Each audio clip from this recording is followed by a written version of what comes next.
প্রকৃতির মেলা তারকেশ্বর উচ্চ বিদ্যালয় ময়দান থেকে বর্ণাঢ্য পদযাত্রার মধ্য দিয়ে শুভ সূচনা করা হলো।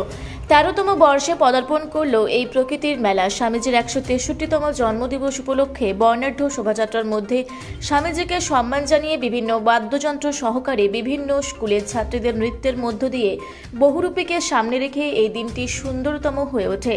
আগামী ২১শে জানুয়ারি পর্যন্ত এই প্রকৃতির মেলা চলবে। নিত্যদিন থাকছে বোম্বাই ও কলকাতার বিভিন্ন শিল্পীদের নিয়ে তথ্য সন্ধ্যায় থাকছে বিশেষ আকর্ষণ। পাশাপাশি থাকছে পুতুল নাচ ও ম্যাজিক শো, থাকছে শিল্পী নচিকেতা সহ টিভি সিরিয়ালের এক ঝাঁক নায়ক নায়িকা।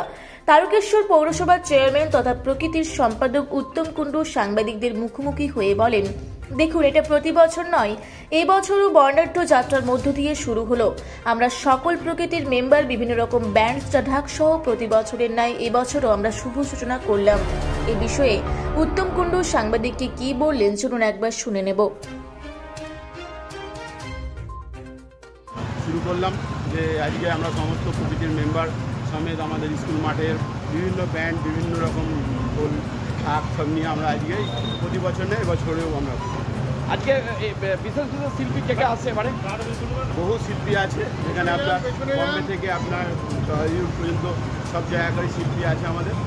আমাদের যে 10 দিন প্রোগ্রাম, 10 দিনের নামি দামি শিল্পী, টিভির তারকা, সিনেমার অনেকেই আছে। কদিন চলবে এই মেলা? 10 দিন। এটা আমাদের 13 বছর পদার্পণ করলো এই মেলা।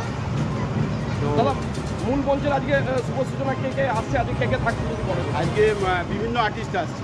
আমরা তো এটা আমরা একটু মানুষের কাছে একটা অ্যাট্রাকশান করে রাখি প্রতি বছরই, যে আমরা যেদিন রাত্রে পরের দিন যে শিল্পী আসবে, তাহলে শিল্পী যদি আমরা ভাগ করে দিই, মানুষ বলবে যে আজকে আসবো কালকে আসবো না। তাই আমরা প্রতিদিনের একটা শিডিউল তৈরি করি রাত্রিবেলা, সেটা থেকে আমরা করে দিই মঞ্চে থেকেই যে আমরা আপনার কালকে কে আসবো। কী বার্তা দেবেন এই প্রকৃতি মেলার? প্রকৃতির বার্তা দেখুন, প্রকৃতিকে বাঁচিয়ে রাখলে আমরাই বেঁচে থাকবো। আর প্রকৃতিকে যদি আমরা মারতে থাকি তাহলে আমরাও মরে যাবো। আজকে অক্সিজেন অভাবে মানুষ মারা যাবে। তাই আমি প্রত্যেকটা মানুষের কাছে অনুরোধ করবো, সারা বাংলা, সারা ভারতবর্ষের মানুষের কাছে প্রতিজন একটা করে যেন গাছ বসায়। সেই গাছ বসালে আগামী দিনে আমরা গাছ কাটা বন্ধ রাখতে হবে। তারকেশ্বর থেকে আশিস কুমার ঘোষের রিপোর্ট, রূপসী বাংলা মিডিয়া।